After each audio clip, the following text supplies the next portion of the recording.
DVB, Digital Fast.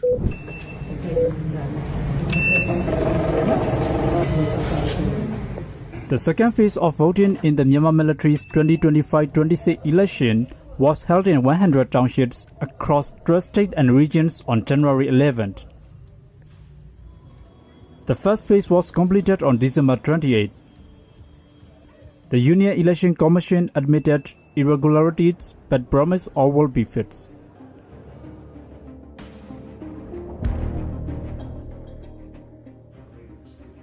Joe Andrews is the UN Special Rapporteur on Human Rights in Myanmar.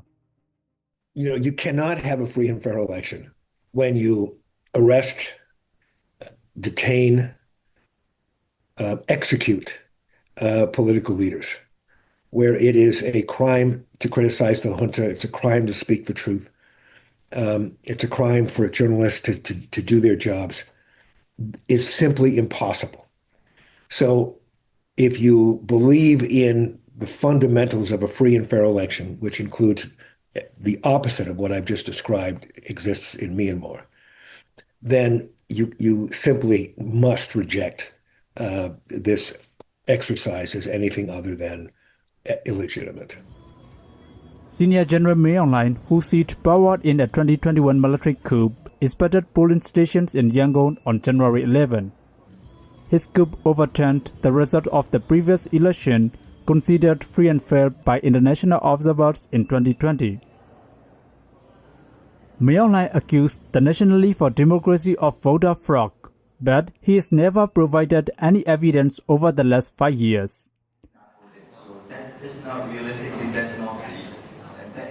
Tin Choi is an independent Myanmar election analyst. Before this second phase of the election, some political parties sent a complaint letter directly to Myanmar regarding the advance vote results in some constituencies. So that shows the political parties regarded him as the key person behind this election. This showed that the political parties thought Union Election Commission itself is not reliable and independent.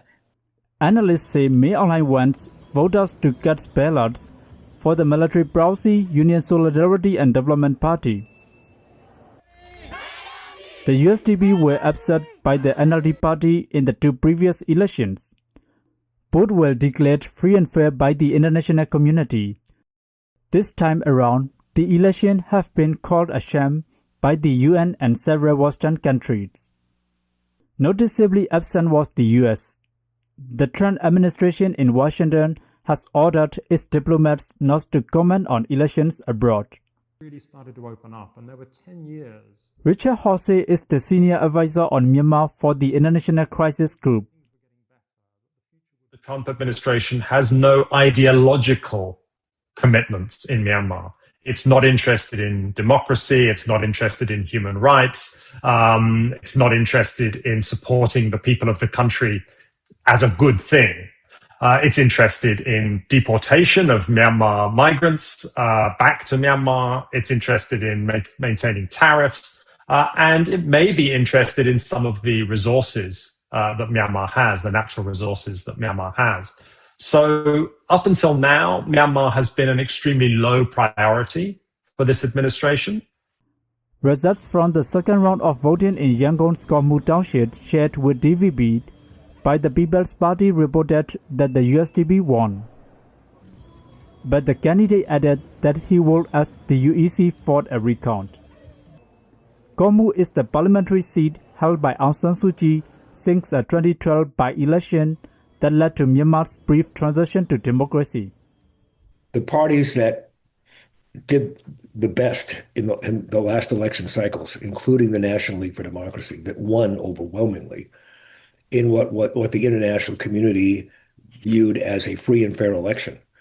The fact that they've been banned from existence, and that she and the president and more than 22,000 other political prisoners are behind bars, is just a clear indication of just how illegitimate this process is.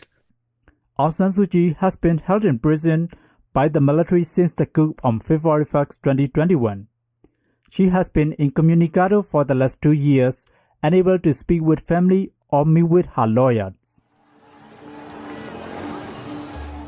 The NLD was disbanded by the UEC in 2023 for not re-registering, despite the fact that the party's senior NLD leadership is in prison, and its members have either fled underground or into exile to avoid arrest by the military. The third and final phase of the military's election will be held on January 25th in 63 more townships. They plan to convene parliament for the first time in March and form a government in early April, which means they need to move this process forward quickly rather than reviewing and correcting the entire election. The remaining 65 out of Myanmar's 330 townships will not host polls as they are not under Myanmar's control. But with the USDP expected to secure 289 out of 295 parliamentary seats, it's all but certain to form the next government.